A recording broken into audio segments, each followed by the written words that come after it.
உலகெல்லாம் பயணம் செய்தும் உண்மையை காணவில்லை.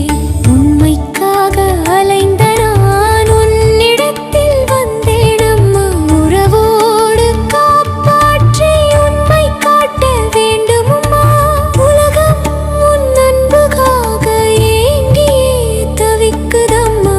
உன்னை காண மூவுலகும் துடியாய் துடிக்குதம்மா. உன் சரணம் வணங்கிட உலகெல்லாம் கொதிக்குதம்மா. உளம் இறங்கி அன்பு காட்ட தாமதம் வேண்டாமம்மா. ஓம் அமிர்தேஸ்வர நமக. ஓம் நம சிவாயா. ஸோ இன்னைக்கு அருள்மொழிகளில் நம்ம என்ன பார்க்க போகிறோம் அப்படின்னா, ஒரு கதை பார்க்கலாம் அப்படின்னு சொல்லிட்டு முடிச்சோம். அம்மா வந்து நம்ம எல்லாருக்கும் ஒரு கதை சொல்கிறாங்க அப்படின்னு சொல்லிட்டு முடிச்சோம் இல்லையா. அது என்ன கதை அப்படின்றத நம்ம பார்க்கல. ஆக்சுவலி இப்போ வந்து நம்ம வந்து 8ஆம் அத்தியாயத்திற்கு வந்துட்டோம். ஸோ இல்லறவாசிகள் ஆன்மீக வாழ்க்கை அப்படின்ற டாபிக் பார்த்துட்டு இருந்தோம் இல்லையா. அம்மா என்ன சொல்லியிருக்காங்க, இல்லறவாசிகளும் ஒரு ஆன்மீக வாழ்க்கையை வந்துட்டு வாழ ஆரம்பிக்கலாம். நம்ம வந்து நம்ம வீட்டில் இருக்கும் போதே அந்த மாதிரியான வாழ்க்கையை வந்து நம்ம வாழ ஆரம்பிக்கணும். அப்போ தான் வந்துட்டு நம்ம எல்லா கடமைகளும் முடிச்சதுக்கப்புறம் எல்லாத்தையும் துறக்கிறதுக்கு நம்மளுக்கு ரொம்ப சுலபமாக இருக்கும் அப்படின்னு சொன்னாங்க. அதுக்கப்புறம் வந்து சன்னியாசிக்கும் குடும்பஸ்தர்களுக்கும் உள்ள டிஃப்ரென்ஸ் என்ன அப்படின்னும் போது, சன்னியாசிகள் வந்து உடனே எதை வேணாலும் திறந்துருவாங்க, எதை வேணாலும் விட்டுட்டு வேணால் வந்துடுவாங்க. பட் குடும்பஸ்தர்கள் அப்படி இல்லை. அடுத்தது எனக்கு வேணும் வேணும் வேணும், இதை சேர்த்து வைக்கணும், அதை பார்த்துக்கணும், அந்த ஒரு மைண்ட் செட்லேயே இருக்கிறதுனால அவங்களுக்கு வந்து அவங்க மேலே தான் நம்பிக்கை இருக்குமே தவிர்த்து இறைவன் மேலே நம்பிக்கை இல்லை. ஸோ உண்மையாக இறைவன் மேலே நம்பிக்கை இருக்கிறவங்க எப்படி இருப்பாங்க அப்படின்னா, இறைவனுடைய விருப்பப்படி எல்லாமே நடக்கட்டும், என் வாழ்க்கையில் இறைவன் என்ன நினைக்கிறாரோ அதுவே நடக்கட்டும், அவர் எனக்கு பிளான் போடுவார், நான் என்ன எனக்கு பிளான் போடுறது, இறைவன் ஆல்ரெடி எனக்கு ஒரு பிளான் போட்டு வச்சிருப்பாரு. ஸோ என்னுடைய கடமை இறைவனை நினைக்கிறது மட்டும்தான், அவருடைய கடமை என் குடும்பத்தை பார்த்துக்கிறது அப்படின்ற ஒரு டீலில் வாழ்றது தான் குடும்ப வாழ்க்கையில இருந்துக்கிட்டு உண்மையான ஒரு துறவு வாழ்க்கையை மேற்கொள்றதுக்கு சமம். ஓகேவா? ஸோ அது வந்து உண்மையான பக்தி அப்படின்னு அம்மா சொல்கிறாங்க. ஸோ இப்போ என்ன அப்படின்னா, அம்மா வந்து இப்போ வந்து ஒரு கதை சொல்கிறாங்க. ஓகேவா? இருங்க. ஸோ அம்மா சொன்ன அந்த மனப்பான்மை வந்து உடனேலாம் வந்துடாது. ஸோ அதுக்கு கண்டிப்பாக ப்ராக்டிஸ் வேணும்னு சொல்கிறாங்க. இப்போ துறவிகள் வந்து அம்மா எக்ஸாம்பிள் சொன்னாங்க, ட்ரெயினில் போயிட்டு இருக்கும்போது ஒரு மூட்டையை அவர் ஈஸியாக தூக்கி போட்டார். இதே குடும்ப வாழ்க்கையில் இருக்கிறவங்களை தூக்கி போட சொன்னால் தூக்கி போட மாட்டாங்க இல்லையா. அப்போ அவரால் எப்படி முடிஞ்சுது? ஏன்னா அவர் வந்து எல்லாத்தையும் துறந்துருக்கிறார், எதுவுமே அவரது இல்லைன்ற தாட் அவருக்கு இருக்கும். எப்போ வேணாலும் என்ன வேணாலும் நடக்கலான்ற அந்த ப்ரிப்பரேஷன்லேயே இருப்பாங்க. கடவுள் என்ன சொல்கிறாங்களோ அதை தான் நான் கேட்பேன்ற மாதிரி அந்த மைண்ட் செட் அவங்களுக்கு இருக்கும்.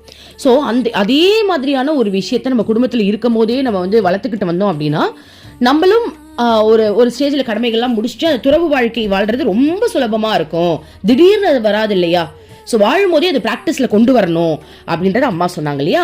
அப்போ அதுக்கு நான் ஒரு கதை சொல்கிறேன் அப்படின்னு சொல்லிட்டு ஒரு கதை சொல்கிறாங்க. என்ன அப்படின்னா, மகாபாரத போருக்கு முன்னாடி நடந்த சம்பவம். போர் இன்னும் நடக்கல. அப்போது நம்ம பாண்டவர்கள் இருக்காங்க இல்லையா, அதில் மூத்தவர் தர்மன் என்ன பண்ணுறாரு அப்படின்னா, ஒரு பெரிய யாகம் வளர்க்குறாரு. அந்த யாகத்துக்கு நல்ல பிரம்மாண்டமாக வளர்க்குறாரு. நிறைய நாட்டில் இருந்து மன்னர்கள்லாம் அங்கே வராங்க. ஸோ அப்போ வந்து யாகம் வளர்க்கும் போது அவர் வந்து அன்னதானம் போடுறாரு. அப்போ அந்த அன்னதானத்துக்கு வந்து ஃபிசிக்கலி சேலஞ்சு, கண்ணு தெரியாதவங்க, அதுக்கப்புறம் வந்து ஏழை மக்கள், வயதானவங்க அப்படின்னு நிறைய மக்கள் அங்கே வந்து அந்த யாகத்தில் வந்து சாப்பிட்டுட்டு போகிறாங்க. நல்லா அன்னதானம் போடுறாங்க, சாப்பிட்டுட்டு போகிறாங்க. ஸோ எல்லாருக்குமே ஈக்குவலாக நல்லா ட்ரீட் பண்ணுறாரு. வேற லெவலில் இருக்குது. ஓகேவா? ஸோ அப்படியே உலகமே அவர் பாராட்டுது. இவரை மாதிரி தர்மம் செய்யறதுக்கு ஆளே இல்லை. அது தர்மம், அவர் வந்து தர்மர் தான் இல்லையா. இவரை மாதிரி தர்மம் செய்யறதுக்கு ஆளே இல்லைன்ற அளவுக்கு அவ்வளோ விஷயங்கள் பண்ணுறாங்க. அவ்வளோ விஷயங்கள் இவங்க பண்ணுறாங்க. ஸோ அதை வந்து அனுபவிக்கிறாங்க மக்கள். அப்போ என்ன ஆகுது அப்படின்னா, நம்ம பிராமின்ஸ்லாம் இருக்காங்களே, இந்த யாக வளர்க்குறாங்க இல்லையா, பிராமணர்ஸ், அவங்க வந்து யாகம் வளர்த்துக்கிட்டு இருக்காங்க. அவங்க மட்டும் இல்லை, இன்னும் கொஞ்சம் பேர் முனிவர்கள் எல்லாரும் சேர்ந்து யாகம் வளர்த்துட்டு இருக்காங்க. அப்போ ஒரு கீரி பிள்ளை வந்துச்சான். அந்த கீரி பிள்ளை பார்க்கறதுக்கு எப்படி இருந்துதான், ஒரு சைடு உங்களுக்கு தெரியும்ல, கீரி பிள்ளைக்கு ஒரு சைடு வந்து தோல் இருக்கும், இன்னொரு சைடில் வந்துட்டு ஒரு பக்கத்தில் தங்கமாக இருந்தா. அதோடைய உடல் வந்து தங்கமாகவே இருந்துச்சான். ஒரு உடல் வந்துட்டு நார்மலாக அதுக்கு இருக்கக்கூடிய சதைகள் இருந்துச்சான். ஓகே, அப்போ எல்லாரும் அதை ஆச்சரியமாக பார்த்தாங்க. அப்போ அது என்ன பண்ணுச்சான், புரண்டு எழுந்துச்சான். அதுக்கப்புறம் திரும்ப என்ன பண்ணுச்சா, இன்னொரு பக்கம் வந்து புரண்டு எழுந்துச்சான். திரும்ப அங்கிருந்து வேற ஒரு பக்கம் வந்து புரண்டு எழுந்துச்சு. இந்த மாதிரி சுற்றி அந்த இடத்த, அந்த யாகம் வளர்க்குற இடத்துல வந்து சுற்றி புரண்டு எழுந்துச்சான்.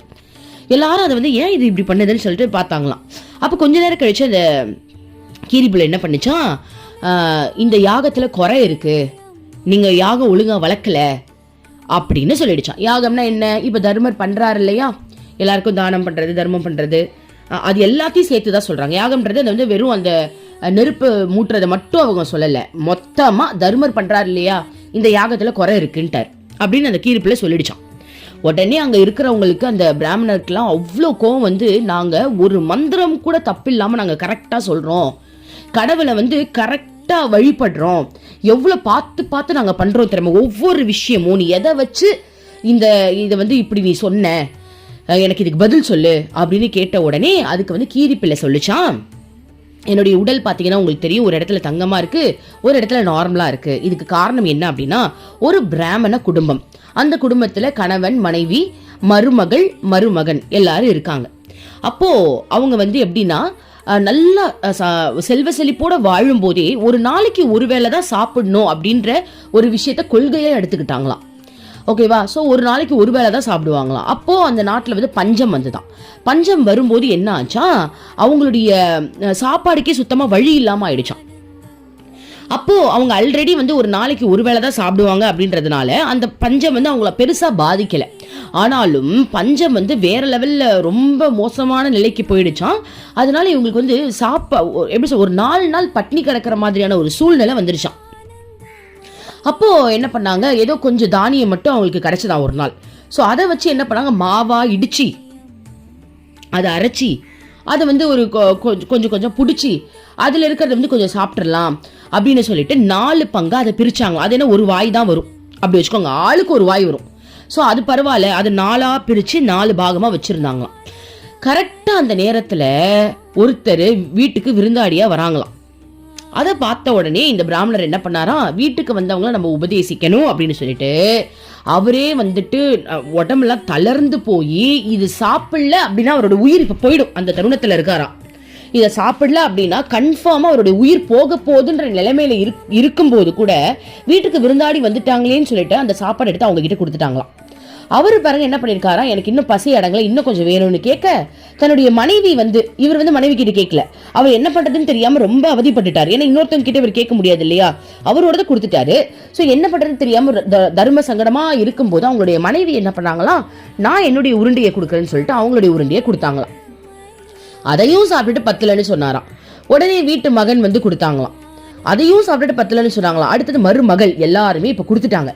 அதையும் சாப்பிட்டுட்டு அவர் சொன்னாராம், இப்பதான் எனக்கு வயிறே நொம்பி இருக்கு, நான் சொர்க்கத்திலேருந்து வந்திருக்கேன், உங்களை கூட்டிட்டு போறதுக்காக வந்திருக்கேன், இந்த வாழ்க்கையை நீங்க வெற்றிகரமா வாழ்ந்துட்டீங்க, என்னுடைய சோதனையிலையும் நீங்க ஜெயிச்சிட்டீங்க, நீங்க மட்டும்தான் சரியான ஆள், சொர்க்கத்துக்கு கூட்டிட்டு போறதுக்கு நீங்க தான் சரியான ஆட்கள் அப்படின்னு சொல்லிட்டு உடனே தேரை வர வச்சு 4 பேரையும் டைரக்டா சொர்க்கத்துக்கே கூட்டிட்டு போயிட்டாராம். இதை அந்த கீரிப்புள்ள பார்த்துக்கிட்டு இருந்துச்சான். அந்த கீரிப்புள்ள என்ன பண்ணிச்சான், ஓடி வந்து அவங்க மிச்சம் வச்சாங்க இல்லையா, அந்த அதாவது அவர் சாப்பிட்டார் இல்லையா, சாப்பிட்டு கீழே சிந்திருக்கும் இல்லையா, அந்த சிந்தின சாப்பாடை வந்து இது எடுக்கலாம்னு சொல்லிட்டு அது போய் தொடும்போது அது தெரியாம அது விழுந்திருக்கு போல் இருக்கு. விழுந்த உடனே பாதியோட தங்கமா மாறிடுச்சான். அப்போ இந்த யாகம் மட்டும்தான் சிறந்த யாகம் அப்படின்னு சொல்லிட்டு அது மனசுல நினைச்சுக்கிச்சு. அப்ப என்ன பண்ணிச்சான், அப்ப யாகம் வளர்க்குற இடத்துல நம்ம பிறந்தோம் அப்படின்னா தங்கமாயிடும் போல் இருக்குன்னு சொல்லிட்டு இதே மாதிரி நிறைய இடத்துல போய் யாகம் வளர்க்குற இடத்துலலாம் இது போய் வந்து புரண்டிருக்கான். ஆனா இதோட பாதி உடம்பு இன்னும் தங்கமே ஆகலையா. சரி, தர்மர் தான் அவ்வளவு பெரிய யாகம் வளர்க்குறாரு, இங்க போய் எனக்கு வந்து என்னுடைய உடல் தங்கமாயிடும் நான் சொல்லிட்டு வந்துதான் இங்க புரண்டு பார்த்தேன், ஆனா இங்கேயும் என்னுடைய உடல் வந்து தங்கம் ஆகவில்லை, ஸோ அதனால உங்களுடைய யாகத்துல குறை இருக்கு அப்படின்னு சொல்லிச்சான். ஸோ இந்த கதையோட மீனிங் என்ன அப்படின்னா, அதாவது அம்மா சொல்லுவாங்க, இப்போ நம்ம என்னன்னு சொல்லலாம், அதாவது நல்லா இருக்கும் போது நீ ஹெல்ப் பண்றதுக்கு பேர் ஹெல்ப் அப்படின்றத தாண்டி உனக்கே ஒண்ணுமே இல்லைன்ற தருணத்துல உனக்கு இருக்கக்கூடிய ஒரு விஷயத்தை நீ இன்னொருத்தவங்களுக்கு கொடுக்கறல்ல, அதுதான் மிக சிறந்த யாகம், அதுதான் மிக சிறந்த தானம் அப்படின்றதான் இதுல நம்மளுக்கு புரிய வருது. கரெக்டா? இப்ப அவர் வந்து ஊர்ல இருக்கிற எல்லாருக்கும் வந்து சாப்பாடு கொடுக்குறாரு, ஏழைங்க எல்லாரும் சாப்பிட்றாங்க, அதுல கண்டிப்பா பவர் இருக்கு, பவர் இல்லைன்னே இல்லை. ஆனா அதுக்கு அதை விட அதிகமா ஒரு படி என்ன அப்படின்னா, தானே இறக்க போற நிலைமையில இருக்கும் போது ஒருத்தவங்க பசின்னு சொல்லி வீட்டுக்கு வரும்போது அவங்களுக்கு கொடுத்தாங்க இல்லையா தன்னை மிஞ்சி. ஸோ அது வந்து மிகப்பெரிய, ஏன்னா அவங்க வந்து அந்த தர்மத்தோட வளர்ந்துருக்காங்க போல. ஸோ என்னுடைய தர்மத்தை வந்து நான் கடைப்பிடிப்பேன்னு கொடுத்தாங்க இல்லையா, அதுதான் ஒரு படி அதிகம் அப்படின்ற மாதிரி சொல்லியிருக்காங்க. இப்போ அம்மா என்ன சொல்றாங்கன்னு பார்க்கலாம். அம்மா இந்த கதையை சொல்லி முடித்த பிறகு இந்த கதையின் உட்பொருள் ஆன்மீக வாழ்விற்கு எவ்வாறு பொருந்துகிறது என்பதை விளக்க ஆரம்பித்தார். குழந்தைகளே, கிரகஸ்த ஆசிரமத்தில் வாழும் ஒரு குடும்பஸ்தன் இந்த பிராமணரை போல் இருக்க வேண்டும். பையை தூக்கி எறிந்த சந்நியாசிக்கும் அந்த பிராமணருக்கும் ஒன்று பொதுவாக இருக்கிறது. அதுதான் தியாகம். இந்த தியாகம் ஒவ்வொருவரின் உள்ளேயும் மறைந்து இருக்கிறது. விதை வடிவில் அது இருக்கிறது, ஆனால் எல்லோரிடமும் உண்டு. விதையை உன் சட்டை பையிலேயே வைத்திருந்தால் அது முளைத்து பெரிய மரமாகாது. விதை தானாகவும் முளைக்காது. நீ அதை மண்ணில் நட வேண்டும். முளைத்து வெளியே வந்ததும் சுற்றி நன்கு வேலி கட்டி ஆடு மாடுகளிடமிருந்து செடியை காப்பாற்ற வேண்டும். அதிகமாக வெயில், அதிகமாக மழையிலிருந்தும் காப்பாற்ற வேண்டும். சரியான நேரத்தில் உரமிட வேண்டும். அளவாக தண்ணீர் பாய்ச்ச வேண்டும். களைகளை எடுக்க வேண்டும். இவ்வாறு நல்ல முறையில் அதை பாதுகாத்து வளர்க்க வேண்டும். அப்படி வளர்த்தால்தான் அது நிழலையும் பழங்களையும் தரும் மரமாக வளரும்.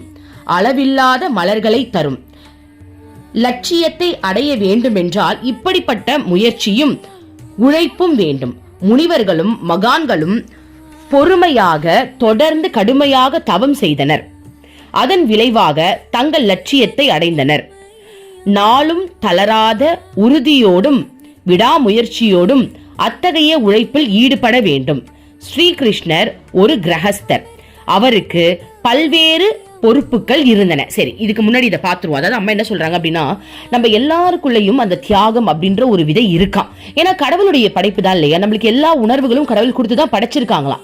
ஆனா அதை நம்ம உள்ளுக்குள்ளேயே வச்சிருக்கோம். இப்போ நம்ம கூட இருக்கிறவங்க கூட நம்ம தியாகம் பண்ணிடுறோம். என் குழந்தைக்கு உடம்பு சரியில்லை, என் ரத்தத்தை கூட நான் கொடுக்க ரெடி. ஆமாவா இல்லையா? ஓகேவா? அப்போ அது என்ன சொல்ல வராங்கன்னா, அந்த உணர்வு இருக்கு, ஆனா அது எல்லாருக்கிட்டையும் வருதான்னு கேட்டா இல்ல. அததான் அம்மா சொல்றாங்க, உனக்குள்ள அந்த தியாகம்ன்ற விதை இருக்கு, அது இருக்கு. அது இல்லாம யாருமே கிடையாது. ஒரு கெட்டவன், ஒரு கொலைகாரனா இருந்தா கூட சரி, அவனுக்கு ஒரு குடும்பம் இருக்கு அப்படின்னா அவங்கள போய் கொலை செய்ய சொல்லுங்க, செய்ய மாட்டான். ஏன்னா அவனுக்குள்ள அந்த உணர்வு இருக்கு, பாசம் இருக்கு, அன்பு இருக்கு, அஃபெக்ஷன் இருக்கு, அவனுக்கும் அந்த உடம்பு துடிக்குது, எல்லாமே இருக்கு. அப்போ எல்லா விதையையும் எல்லாருக்குள்ளேயும் இறைவன் போட்டிருக்காரு. ஆனா அது நம்ம சுயநலமா பயன்படுத்திக்கிறோமா, அது பொதுநலமா நம்ம பயன்படுத்துறோமோன்றதுதான் இங்க விஷயம். அப்ப என்ன சொல்றாங்க அம்மா, எல்லாருக்குள்ளேயும் உணர்வு இருக்கு. அவனுக்கு வரும்போது அவனுக்கு வலிக்கதான் செய்யுது. எல்லாருக்கும் வலிக்குது இல்ல, அடிச்சா எல்லாருக்கும் வலிக்குது. சிரிப்புன்றது எல்லாருக்குமே வருது, கரெக்ட் தானே? கவலைன்றது எல்லாருக்குமே வருது. ஆனா எதுக்கு வருதுன்றத நம்மளுக்கு தெரியல. கவலைன்றது சில பேருக்கு உண்மையான விஷயத்துக்கு வரலாம், சில பேருக்கு பொய்யான விஷயத்துக்கு கூட கவலை வரலாம். சோ அதனால கடவுள் எல்லாருக்குமே விதை அப்படின்னு ஒண்ணு போட்டிருக்காங்க. அந்த உணர்வுகளுடைய விதையை எல்லாருக்குள்ளேயும் போட்டிருக்காங்க. ஆனா அது வெறும் விதையாவே இருக்கு அப்படின்றவங்க யாரு தெரியுமா? வெறும் குடும்பத்துக்குள்ள அதை யூஸ் பண்ணிக்கிறாங்க இல்லையா, அது வெறும் விதை, அதை வளர்க்கவே இல்லை. ஆனா உண்மையான வளர்ப்பு எப்படி இருக்கணும் அப்படின்னா, அம்மா சொல்றாங்கன்னா, உனக்குள்ள இருக்கிற அந்த தியாகம் அப்படின்ற விதை இருக்கு இல்லையா, அதை முதல்ல வெளியே எடுத்து அதை மண்ணுக்குள்ள புதைச்சு அதை தண்ணி ஊத்தி நீ வளர்க்கணும், பாதுகாப்பா வளர்க்கணும்ன்றாங்க. சோ அது என்ன சொல்ல வராங்க அப்படின்னா, உனக்குள்ள இருக்கிற அந்த தியாக உணர்வை நீ முதல்ல வெளில கொண்டு வரணும். அப்படின்னா அந்த தியாகத்தை நான் வெளியே கொண்டு வரணும் அப்படின்னா என்னுடைய ஆசைகளை முதல்ல புதைக்கணும். அந்த மண்ணுக்குள்ள எப்படி இந்த விதையை புதைக்கிறோமோ அந்த மாதிரி எனக்குன்னு தனிப்பட்ட ஆசைகள் இருக்கு இல்லையா, அதெல்லாம் புதைச்சிட்டு அந்த விதை எப்படி நம்ம தண்ணி ஊத்த ஊத்த வளருதோ அந்த மாதிரி நல்ல பழக்கத்தை சொல்லி கொடுத்து அந்த உணர்வை நம்ம வளர்க்க ஆரம்பிக்கணும். அடுத்தது அம்மா சொல்றாங்க, வேலி போடணும். வேலின்றது என்ன தெரியுமா? வெளி ஆசைகள். எனக்குன்னு சில ஆசைகள் இருக்கு இல்லையா, வெளியில நான் இப்படி ஆடம்பரமா இருக்கணும், அப்படி வாழணும், இதை வாங்கணும், அதை வாங்கணும், அப்படி நம்மளுக்கு இந்த ஆசைகள் இருக்கு இல்லையா, ஆடம்பர ஆசைகள், அதெல்லாம் வேலி போட்டு தடுத்துடணுமா.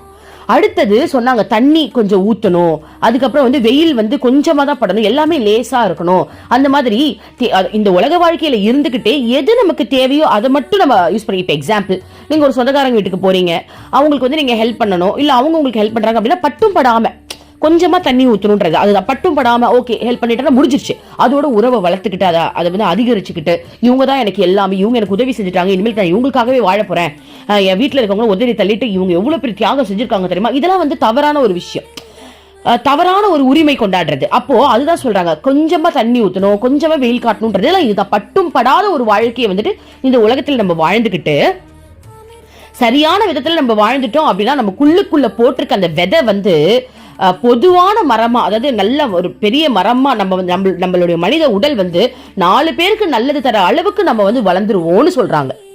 புரியுதுங்களா? சோ இதுல நிறைய சூட்சமமான விஷயம் இருக்கு. அப்ப என்ன சொல்றாங்க அம்மா, அந்த காலத்துல முனிவர்கள்லாம் இப்படிதான் வாழ்ந்தாங்களாம். தவம் செஞ்சு இறைவன் அடைகிறதுலாம் வந்துட்டு சாதாரண விஷயம் இல்லை.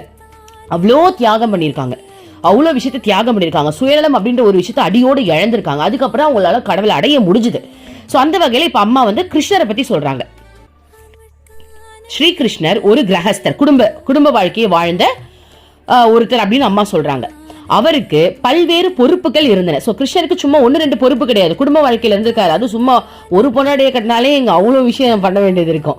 16,108 மனைவிகளை அவர் கல்யாணம் பண்ணியிருக்காரு. அப்போ அவருக்கு எவ்வளோ பொறுப்பு இருந்திருக்கும் பாருங்க. ஆனால் அவர் முற்றிலும் பற்றற்றவராக இருந்தார். ஆனா அவருக்கு வந்து பற்றே இல்லாம இருந்துதான். அன்பு இருக்கும், ஆனா பற்றே இல்லை. பற்று இல்லை அப்படின்றது உரிமைலாம் கொண்டாட மாட்டாரு. எனக்கு உன்னை ரொம்ப பிடிக்கும், உனக்காக நான் எல்லாமே செய்வேன், ஆனா என் விருப்பத்துக்கு தான் நீ நடக்கணும்னு நான் சொல்லவே மாட்டேன். அதுதான் பற்று இல்லாம இருக்கிறது. ஓகேவா? வருத்தப்படுவாரு. ஒருத்தவங்க தவறா நடந்துக்கிட்டாங்கன்னா கடவுள் வருத்தப்படுவாரு. சே, என் குழந்தை இப்படி தப்பா நடந்துக்குதே அப்படின்னு வருத்தப்படுவாரு.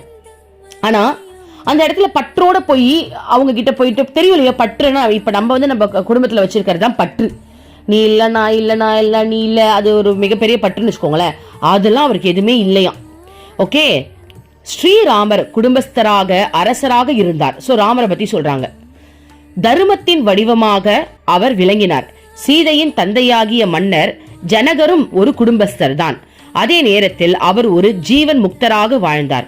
அவர்கள் எல்லோரும் தங்களுடைய அரச கடமைகளுக்கும் பிற குடும்ப கடமைகளுக்கும் சிக்கல்களுக்கும் இடையே தவம் செய்யவும் ஆன்மீக வாழ்வில் முன்னேறவும் தேவையான நேரத்தை உருவாக்கி கொண்டார்கள். அதாவது என்னன்னா, அவங்களும் குடும்பத்துல இருந்தவங்க தான், ராமருடைய மாமனாரும் குடும்பத்துல இருந்தவங்க தான். ஆனா அவங்க தவம் செய்யறதுக்கு, தியானம் செய்யறதுக்கு ஒரு நேரத்தை வந்து ஒதுக்கிக்கிட்டாங்களாம். அவங்க அந்த நேரத்தை வந்து உருவாக்கிக்கிட்டாங்களாம். நமது பிரச்சனைகள் காரணமாகவும் குடும்ப பொறுப்புகள் காரணமாகவும் ஆன்மீக சாதனைகள் செய்வதற்கு நேரம் இல்லை என்று சொன்னால் அது உண்மையல்ல. சோ நம்ம சொல்றோம்ல, எனக்கு எங்க ஸ்பிரிச்சுவல் பிராக்டிஸ் பண்ண டைமே இல்லை, அது பொய்ன்றாங்க. அது உண்மையே கிடையாதான். அது தப்பிக்க கொள்வதற்கான ஒரு வழி, அது தப்பித்துக் கொள்வதற்கான ஒரு வழி. நம்ம எல்லாம் வந்துட்டு அப்படி சொல்றோம் அப்படின்னா நம்ம தப்பிச்சுக்கிறதுக்காக சொல்றோம்.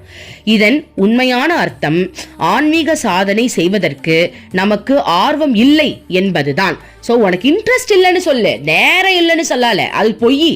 இன்ட்ரெஸ்ட் இல்லை அப்படின்னு சொல்லுன்றாங்க அம்மா. நாம் சோம்பேறிகள், வேலை செய்வதை தவிர்க்க விரும்புகிறோம், மாயையில் மூழ்கி இருக்கிறோம். அதன் விளைவில் அவ்வளவு அழுத்தமாக பிடிப்பது, அதாவது அதன் வலையில் அவ்வளவு அழுத்தமாக பிடிப்பட்டு இருக்கிறோம். சோ நம்ம மாயை அப்படின்ற ஒரு மிகப்பெரிய வலையில வந்து ரொம்ப அது நம்மள பிடிச்சிருச்சுன்றாங்க அம்மா.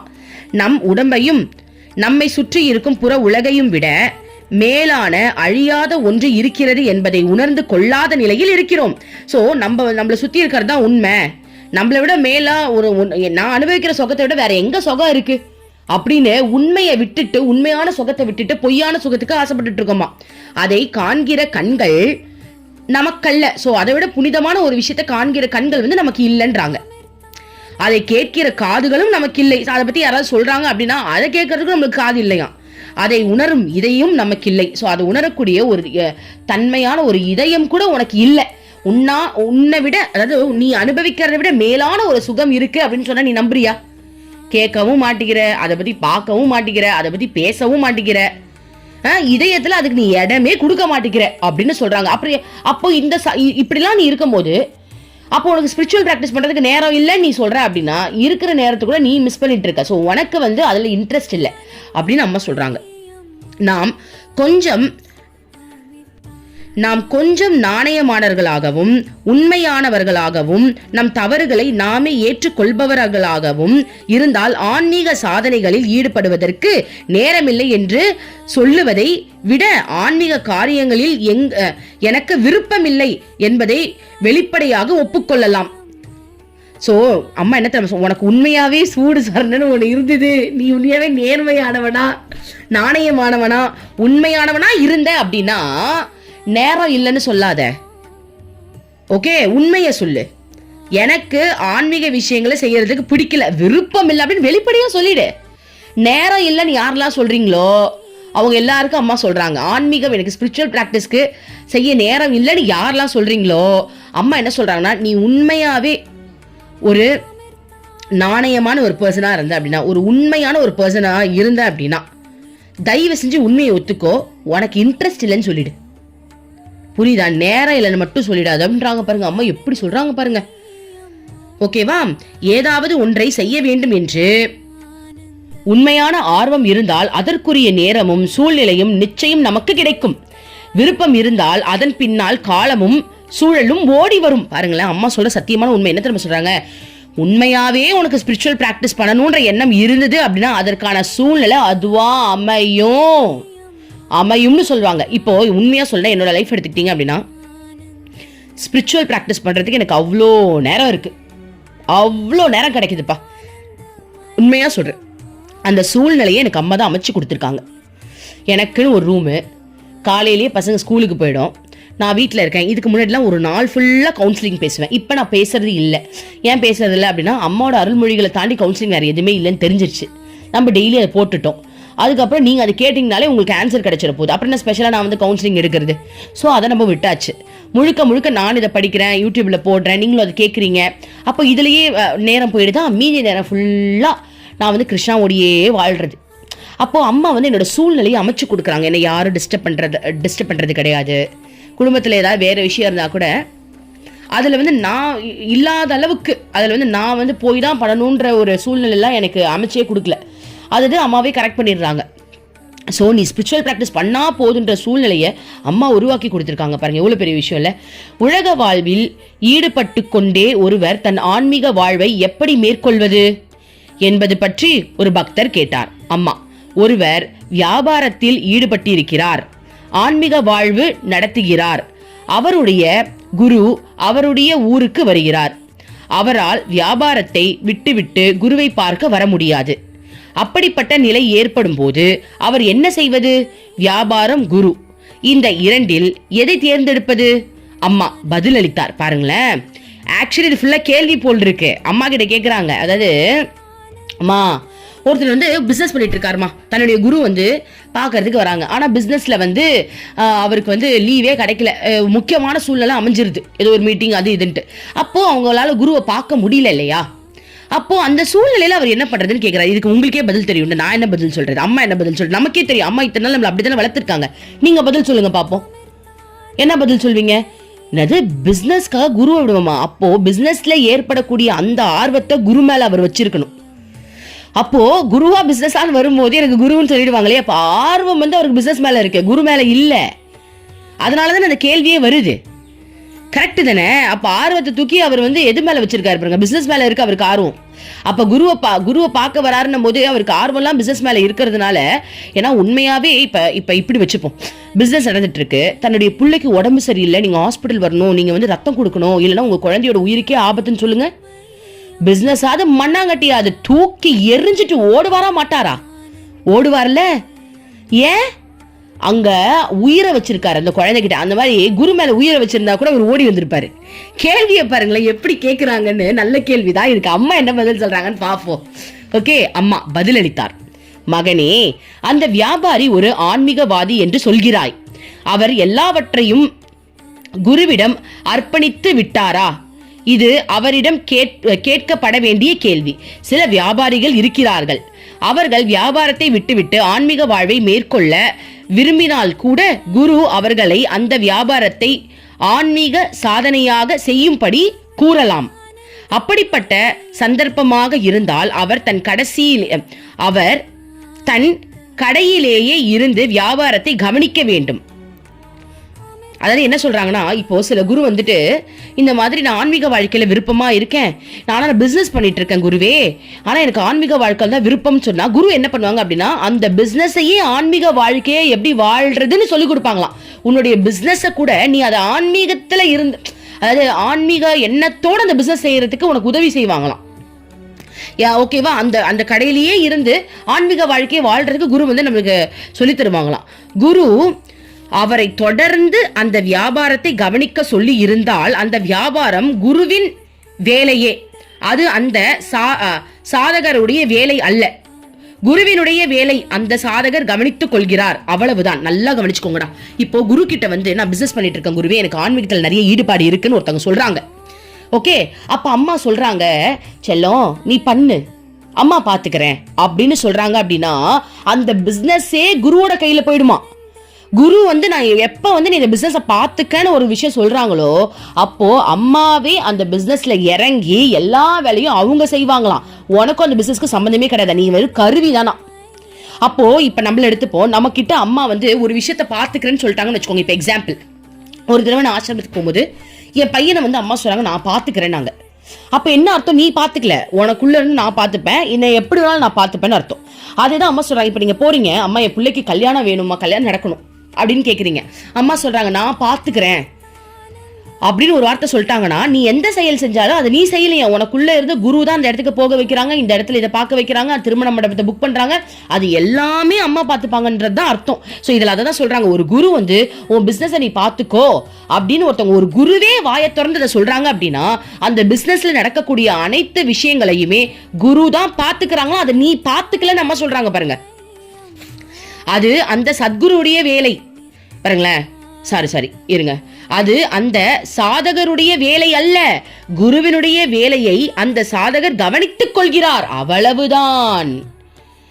சோ எப்ப வந்து குரு நம்ம கிட்ட வந்து உன் பிசினஸ் நீ பண்ணுன்னு சொல்றாங்களோ, வாயை திறந்து குரு சொல்றாங்க அப்படின்னா அது அந்த குருவோட வேலையா இருக்குமே தவிர்த்து குருவோட வேலையை தான் இவர் பண்றாருன்ற அளவுக்கு அது அவ்வளோ ஈக்குவலுக்கு வந்துருமா.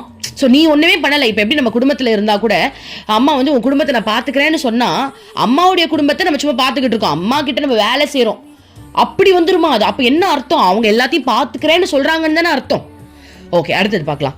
இப்படிப்பட்ட நேரத்தில் குரு அவருடைய ஊருக்கு வந்தால் சாதகர் வியாபாரத்தை விட்டு குருவை பார்க்க போகக்கூடாது. அப்படி போனால் அது சரியல்ல. அவர் வியாபாரம் செய்வது குருவிற்கு செய்து வரும் சேவையாகும். என்ன சொல்றாங்க நல்லா கவனிச்சுக்கோங்க, அம்மா சூப்பரா சொல்லி தராங்க நமக்கு. அதாவது இப்போ ஒரு குரு சொல்றாங்க நீ வேலை செய்யப்பா, கடையில இருந்து வேலை செய்யப்பான்னு சொல்லிட்டாங்க. அதாவது ஒருத்தர் வந்து ரொம்ப சரணாகதி மனப்பான்மையோட, குருவே எனக்கு எதுலையுமே ஆசை கிடையாது, நீங்க சொல்ற எல்லாத்தையுமே நான் சத்தியமா கேட்க போறேன், எனக்கு ஆன்மீக வாழ்க்கையை வாழணும் அப்படின்னு ஒருத்தர் வராரு. குரு பாக்குறாரு, ஓகே இந்த புள்ள வந்து உண்மையாவே தான் கேக்குது, இது சும்மா கேட்கல, உண்மையாவே கேக்குதுன்னு குரு தெரிஞ்சுக்கிட்டாரு. அப்படின்னா குரு என்ன பண்றாரு, நீ அந்த பிசினஸ் பண்ணிக்கிட்டே இருப்பான்றாரு. அப்ப அதுக்கான மீனிங் என்ன அப்படின்னா அது இனிமேல் குண்டு கிடையாது, நீ தான் என்கிட்ட எல்லாமே ஒப்படைச்சிட்டியே, அது என் பிசினஸ், உன் மூலமா நான் செய்யறேன். அப்போ அந்த பிசினஸே குருவோட தான். அப்போ அந்த குரு வந்து அந்த இடத்துக்கு அந்த ஊருக்கு போறாரு. போகும்போது அந்த சாதகர் வந்துட்டு என்ன பண்றாரு, வியாபாரம் ஓடிக்கிட்டு இருக்க நேரத்துல குரு வராரு. அப்போ அந்த வியாபாரத்தை விட்டுட்டு நம்ம குரு கிட்ட போலாமான்னு கேட்டா போகக்கூடாதான். ஏன்னா செய்யறதே குருவோட சேவையாம். அந்த வியாபாரம் வந்து குரு எப்ப வந்து நீ போய் அங்க வேலை செய்யன்னு சொல்றாரோ அப்ப அது குரு ஏத்துக்கிட்டாருன்னு அர்த்தமா. அப்போ அங்க செய்யறப்பட செயலே வந்துட்டு குருவுக்கான சேவையா போகுமே தவிர்த்து அந்த நேரத்துல நீ அந்த இடத்தை விட்டு வெளில வரக்கூடாது. ஏன்னா அது குருவோட கண்ட்ரோல்ல இருக்கு. ஏன்னா குரு சொல்லிதான் அந்த வேலையை நீ செய்யற.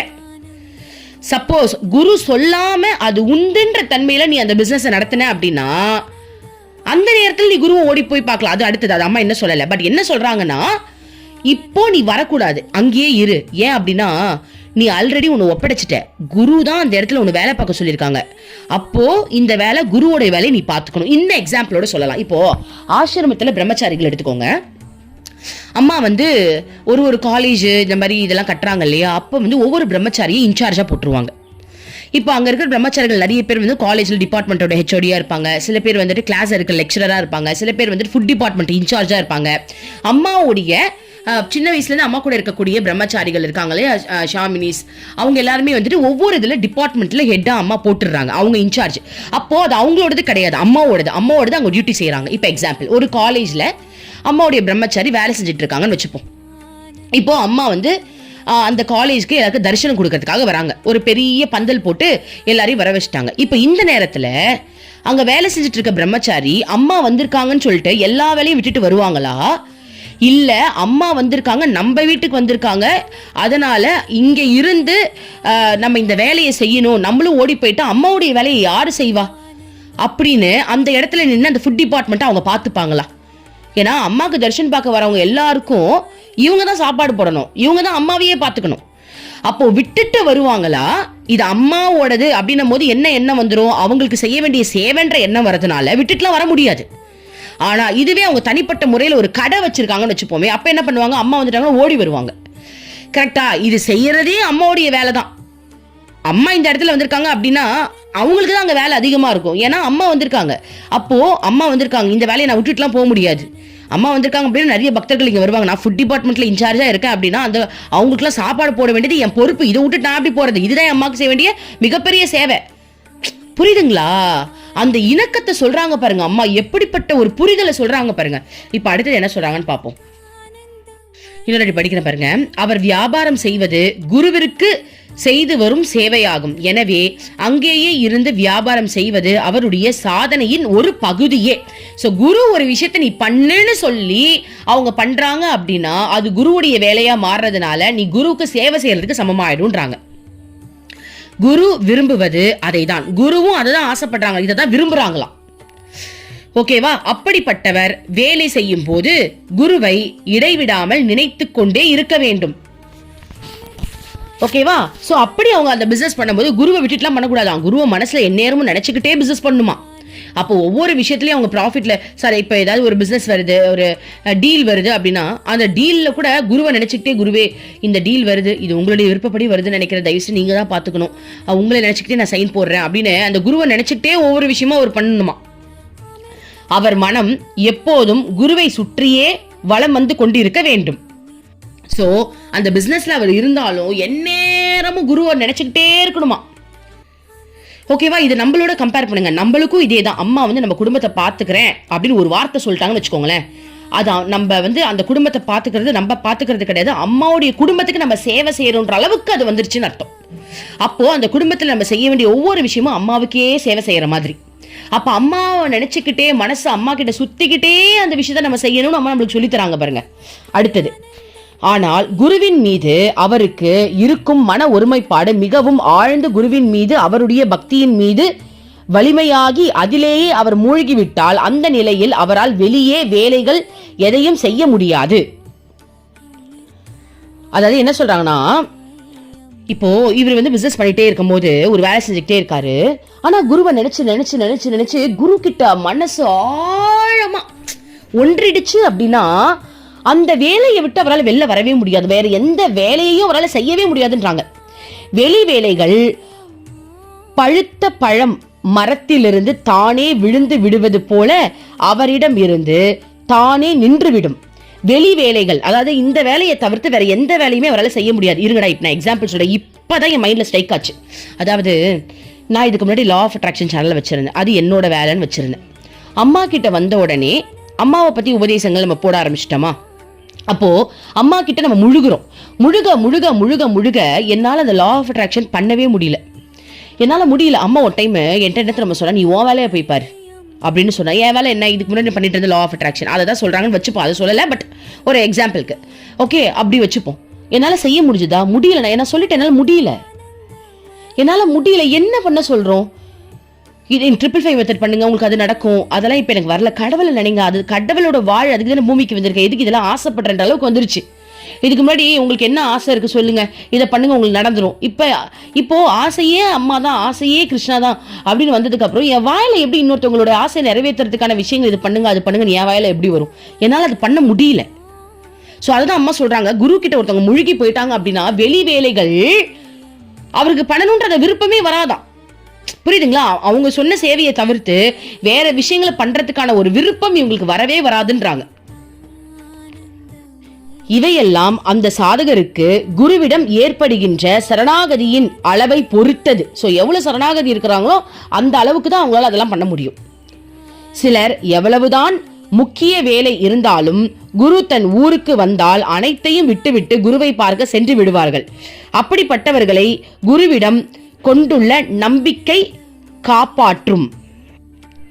சோ சில பேர் என்ன பண்ணுவாங்க, குரு மேல இருக்கிற ஆர்வத்துல வந்து எல்லாத்தையும் விட்டுட்டு குரு கிட்ட ஓடி போயிடுவாங்களாம். சோ அப்படிப்பட்டவர்களை குருவிடம் கொண்டுள்ள நம்பிக்கை காப்பாற்றும். சோ அதுவும் வந்துட்டு ஒரு, ஏன்னா அவங்க வந்து குரு மேல இருக்கிற நம்பிக்கையில ஓடி போயிடுறாங்க இல்லையா, சோ அதுவும் வந்துட்டு அவங்களை காப்பாற்றும் தான் சொல்றாங்க. ஆனால் நன்றாக நினைவில் வைத்துக் கொள்ளுங்கள், இந்த நம்பிக்கை தூய்மையே வடிவானதாகவும் சிறிது கூட மாசு மறுவற்றதாகவும் சிறிதும் சந்தேகம் இல்லாததாகவும் இருக்க வேண்டும். புரியுதுங்களா? சோ அப்படிப்பட்ட குருவை தேடி ஓடி ஓடி போறாங்க அப்படின்னா அது கொஞ்சம் கூட மாசு மறுவற்ற நம்பிக்கையா இருக்கணும். எப்படி தெரியுமா? இப்போ குருவை பார்த்துட்டோம் அப்படின்னா எனக்கு இருக்கிற பிரச்சனைலாம் தீர்ந்து போயிடும் அப்படின்னு அதில் வந்து நம்ம ஏதோ ஒரு சுயநலம் இருக்கு இல்லையா, அப்படியும் போகிறவங்க இருக்காங்க. இல்லை குரு வந்துட்டாரு, இந்த வேலையிலேருந்து நம்ம கொஞ்சம் தப்பிச்சிடலாம், அப்பாடா அவர் வந்து சாக்கில் இந்த வேலையெல்லாம் விட்டுட்டு கொஞ்ச நேரம் போய் குரு கிட்ட ரெஸ்ட் எடுக்கலாம், அது வந்து மோசம், பொய், அப்படிலாம் இருக்கக்கூடாதான்.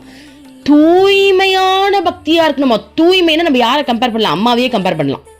அம்மா வந்து சின்ன வயசில் கிருஷ்ணா லவ் பண்ணாங்க இல்லையா, எவ்வளோ தூய்மையான பக்தி, அப்படியே இறைவனுக்காக அப்படியே தொப்புன்னு கீழே விழுவாங்க தெரியுமா அந்த நிமிஷம். அந்த தூய்மையான பக்தியில தூய்மையான நம்பிக்கையோட நம்ம இறைவனை பார்க்கறது தான் கரெக்ட். சந்தேகம் நம்பிக்கையின் வலிமையை பாதித்து அதற்கு இடையூறு விளைவிக்கும். அது குருவின் கருணை அந்த சாதகர் மீது பாய்வதற்கு தடையை ஏற்படுத்தும். ஸோ ஒருத்தவங்க வந்து கொஞ்சம் கூட நம்பிக்கையே இல்லாமல் குரு கிட்ட போறாங்கன்னு வச்சுக்கோங்களேன், அந்த குருவோட கருணை வந்துட்டு அவங்க கிட்ட பாயறதுக்கு கஷ்டமா இருக்குமா. இப்போ எப்படி தெரியுமா சொல்றது, இப்போ எக்ஸாம்பிள், இப்போ பாருங்க, நேற்று எனக்கு ஒத்த தலைவலி. நான் என்ன பண்ணேன், இதுக்கு முன்னாடி நிறைய வாட்டி எனக்கு வந்திருக்கு. அப்போல்லாம் நான் அம்மா வந்து என் தலையில கை வைக்கிற மாதிரி நான் நினைச்சேன் அப்படின்னா எனக்கு அது சரியாகும். அதே மாதிரி எனக்கு ஒன் டைம் வீசிங் ப்ராப்ளம் வந்திருக்கு.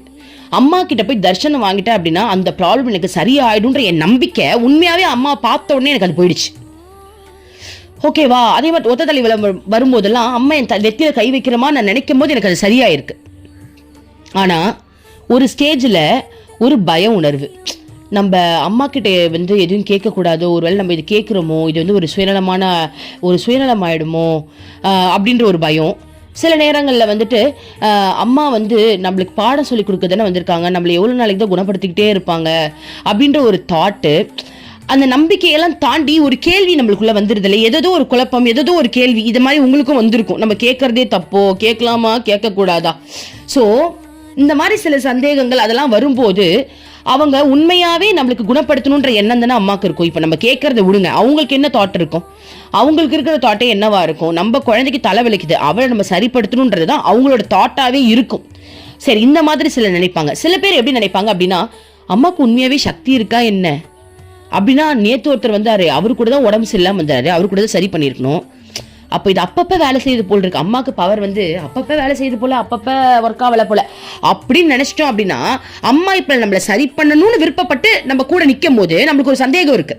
ஓகேவா. இப்போ அம்மா வந்து நினைச்சிட்டாங்க, இப்போ இவ கட்டி பிடிக்க வரா, இவளை எப்படியா தொட்டு தலைவலியை சரி பண்ணணும்னு அம்மா நினைக்கிறாங்க.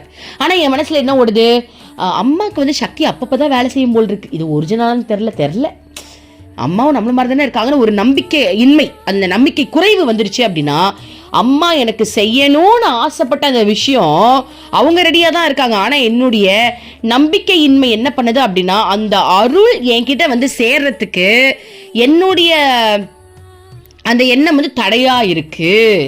அப்போ அருள் வந்து சரியா வந்து நம்ம கிட்ட வந்து சேர்றது இல்லை அப்படின்னு சொல்றாங்க. ஓகேவா. உனக்கு குருவிடம் உண்மையான நம்பிக்கை இருக்குமானால் அதனையும் அது எந்த சூழ்நிலையாக இருந்தாலும் அதை குருவின் கையில் ஒப்படைத்து விட முடியும். ஓகேவா. ஸோ எந்த சூழ்நிலையா இருந்தாலும் குரு மேல நம்பிக்கை இருக்கிறவங்களுக்கு என் குரு பார்த்துப்பான்ற நம்பிக்கை நம்மளுக்கு ஆழமா வந்துருமா. நீ அவரை காண செல்லலாம் அல்லது வேறு யாரை வேண்டுமானாலும் பார்க்க போகலாம். ஏனென்றால் பாருங்களேன், நீ அவரை காண செல்லலாம் அல்லது வேறு யாரை வேண்டுமானாலும் பார்க்க போகலாம். ஏனென்றால் குருவுடைய கைகள் அங்கெல்லாம் உன்னை பாதுகாத்து கொண்டே இருக்கும். குருவனுடைய எங்கும் நிறைந்து இருக்கின்ற சாநித்தியத்தில் எதையும் செய்து முடிக்கும் ஆற்றலிலும் எங்கும் ஊடுருவி நிறைந்திருக்கும் சக்தியிலும் உனக்கு சிறிதும் சந்தேகம் எழாமல் இருந்தால் அத்தகைய நம்பிக்கை ஏற்படும். பாருங்க என்ன சொல்றாங்கன்னா, இப்போ குரு வந்திருக்காங்க, குரு மேல உனக்கு உண்மையான நம்பிக்கை, உண்மையான சமர்ப்பணம் உணர்வு இருந்தது அப்படின்னா, நீ குருவை பார்க்க வந்தாலும் சரி, இல்ல வேற யாரையாவது நீ பார்க்க போனாலும் சரி, என் குரு என்னை பாதுகாக்கிறாங்க, நான் செய்யற ஒவ்வொரு செயலுமே என்னுடைய குருவோட விருப்பப்படி தான் நடக்குது அப்படின்ற உண்மையான அந்த நிலையில குருவும் நானும் ஒன்னாதான் இருக்கோன்ற அந்த உண்மையான நம்பிக்கையோடு யாரு வேலை செய்யறாங்களோ, அவங்க குருவை பார்க்க வந்தாலும் சரி, இல்ல வேற ஒரு மனுஷனை பார்க்க போனாலும் சரி, அவங்களுடைய இதயத்துல குரு முழுமையா நிறைஞ்சிருப்பாரு அப்படின்றத சொல்றாங்க. குருவிடம் பாருங்களேன், குருவினுடைய எங்கும் நிறைந்து இருக்கின்ற சாநித்தியத்திலும் எதையும் செய்ய முடியும் என்ற ஆற்றலிலும் எங்கும் ஊடுருவி நின்றிருக்கும் சக்தியில் உனக்கு சிறிதும் சந்தேகம் எழாமல் இருந்தால் அத்தகைய நம்பிக்கை ஏற்படும். சோ குரு கிட்ட எல்லாமே இருக்கு, அவர் எல்லா இடத்துலயும் நீக்கமர நிறைந்திருக்கிறார் அப்படின்ற எண்ணம் உனக்குள்ள இருக்கு அப்படின்னா, அப்படிப்பட்ட நம்பிக்கை உணர்வு உனக்கு இருக்கு அப்படின்னா, நீ அவரை பார்க்க போனாலும் ஒண்ணுதான். இல்ல நான் அவருடைய வேலை தான் செஞ்சுக்கிட்டு இருக்கேன், அந்த நேரத்தில் நான் வேற ஒருத்தரை பார்க்க போறேன், இது முக்கியமான ஒரு மீட்டிங், என் குரு என் கூட தான் இருக்கிறாரு, அவர் அங்க வந்திருக்காரு, அவருக்காக தான் நான் வேலை செஞ்சுக்கிட்டு இருக்கேன், ஸோ அதனால நான் இன்னொருத்தரை பார்க்க போறேன்னு சொல்லி நீ பார்க்க போனாலும் ஒண்ணுதான். ஸோ இதுல என்ன அம்மா சொல்ல வராங்க அப்படின்னா, இப்ப அவர் என்ன கேள்வி கேட்டாரு, வியாபாரத்துல நான் இருக்கேன், அந்த நேரத்துல குரு வந்துட்டாங்க, நான் குருவை பார்க்க போறதா இல்ல என் பிசினஸ் மீட்டிங்க்கு போறதா அப்படின்னு கேட்கும் போது அம்மா என்ன சொல்றாங்க அப்படின்னா, அம்மா ஒன்னு சொல்றாங்க, என்ன அப்படின்னா, நீ செய்யற வேலையே உன் குருவோட விருப்பத்தால தான் நீ செய்யற அப்படின்னா, நீ அந்த இடத்துல குரு மேல உனக்கு அதிகமான நம்பிக்கை இருக்கு, நான் யாரை பார்க்க போனாலும் அது குருவுக்கு தானே நான் வேலை செய்யறேன், நான் குருவையே பார்க்க போறதா நினைச்சுக்கிட்டேன்னு அப்படிப்பட்ட நம்பிக்கை உணர்வு அவருக்கு இருந்தது அப்படின்னா, அந்த நேரத்துல அவரை குருவை பார்க்க வர்றதுக்கும் இன்னொருத்தரை பார்க்க போறதுமே ஒண்ணுதான்னு சொல்றாங்க. ஏன்னா அவர்கிட்ட அப்படிப்பட்ட ஆழமான உறுதி நம்பிக்கை அவருக்குள்ள ஊடுருவி இருக்கிறதுனால அவர் குருவை நேர்ல பார்த்தாலும் ஒண்ணுதான், பார்க்காம இருந்தாலும் ஒண்ணுதான், வேற ஒருத்தரை பார்த்தாலும் ஒண்ணுதான்றாங்க. சோ இதுல நேர பார்க்க போறோமா இல்லையான்றதை தாண்டி குரு மேல அவருக்கு எப்படிப்பட்ட ஆழ்ந்த நம்பிக்கை இருக்கு அப்படின்றத பொறுத்து தான் இதை அமையும்னு அம்மா சொல்றாங்க. இப்ப நம்மள எல்லாரும் ஒரு கேள்வி கேட்டுக்கோங்க, நம்ம எப்படி இருக்கோம், நம்ம குரு மேல ஆழ்ந்த நம்பிக்கையில இருக்கோமா? ஸோ அது நம்ம அம்மா நம்மளுக்கு சொல்லி கொடுத்துட்டே இருக்காங்க. இதுக்கெல்லாம் நீங்க வந்து நமக்கு என்ன நடக்குது நம்ம யோசிச்சோம் அப்படின்னா ஒன்னே ஒன்று தான் நடக்குது எனக்கு தெரிஞ்சிருச்சு, நம்மள வழி நடத்துறதே அம்மா தான், நம்மளுக்கு வர ஃபீலிங்ஸே அம்மா தான்றது எனக்கு புரிஞ்சிருச்சு. ஸோ அம்மா நம்மளுக்கு புரிய வச்சு அதை வழி நடத்திட்டு இருக்காங்க. இப்போ இங்க வார்த்தையால சொல்றாங்க, ஆனா நமக்கு அம்மா உள்ள இருந்து செயலா அதை செய்யறாங்கன்றதை நான் நம்புறேன். நம்ம எல்லாருக்குமே அதான் நடக்குதுன்றதை நம்ம நம்புறோம். ஓகே, ஓம் அமிர்தேஸ்வர நமஹ, ஓம் நம சிவாய. மீதி இருக்கிறது நாளைக்கு பார்க்கலாம்.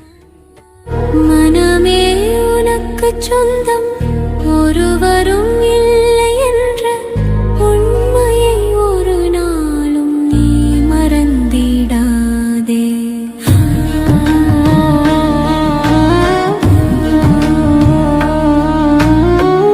அர்த்தமற்ற கர்மங்களை செய்து கொண்டே சம்சாரத்தில் பயனின்றி நீயும் வீணாய் அலைகின்றாயே.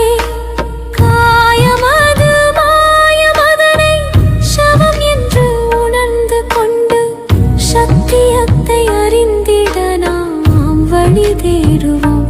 நிலையில்லா உலகினை நிஜமென்று எண்ணிடாதே, மெய்ப்பொருளாம் அந்த சக்தி என்றும் ஒன்றுதான்.